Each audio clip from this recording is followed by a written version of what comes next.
Bus இல்லாதனால தானே வரோம்.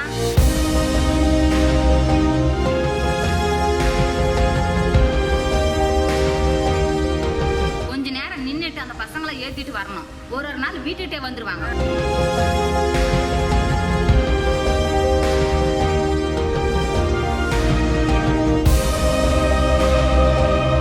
ரூபாய் கொடுத்து நாங்கள் போகிறோம். ஒரு நாளுக்கு 60 ரூபாய் நாங்கள் கொடுத்து எங்களுக்கு வசதி இல்லை. நாங்கள் ஏழை குடும்பத்துலேருந்து நாங்கள் வரோம்.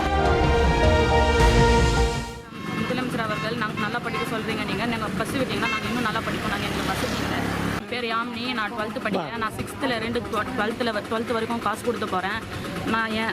நான் முடிச்சுட்டு பிறகும் இன்னும் பசங்க நிறைய பேர் இருக்காங்க. அரசு பஸ் விடணும்னு சொல்லிட்டு கேட்டுக்கொள்கிறேன். இன்னும் நாங்கள் நடந்து போகிறோம்.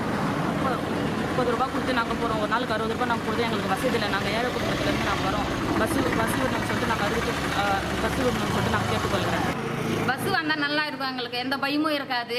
நல்லா சேஃப்டியாக டைமுக்கு நல்லா வயிறு நிறைய சாப்பிடுவாங்க. சந்தோஷமாக போவாங்க. சாயங்காலமாக வீட்டுக்கு தைரியமாக எங்களுக்கு இருக்கும். பஸ் வருது, நம்மளுக்கு ஒரு பிரச்சனை இல்லை. கொஞ்ச நேரம் நின்றுட்டு அந்த பசங்களை ஏற்றிட்டு வரணும். ஒரு நாள் வீட்டுகிட்டே வந்துருவாங்க. எப்படின்னா வருவாங்க. எங்களுக்கு வீட்டில் எவ்வளோ பயமாக இருக்குது தெரியுமா? வரலையே இது வரைக்கும் வந்து எட்டி பார்ப்போம். நாங்கள் என்ன பண்ணுறது? பசங்களுக்கு என்ன அது ஏதாவது பஸ் இல்லாதனால தானே வரோம். அப்புறமா வந்து திரும்பி ஏன் நான் இது மாதிரி இருக்கேன். அவங்களுக்கு பசங்க யார் அது வரைக்கும் அங்கே இருப்பாங்க. நாங்களாம் இருக்க மாட்டோம். நீங்கள் வேணும் வண்டி அனுப்பிச்சி வச்சு கூட்டின்னு வந்துருக்கோங்க அப்படின்னு சொல்கிறாங்கண்ணா.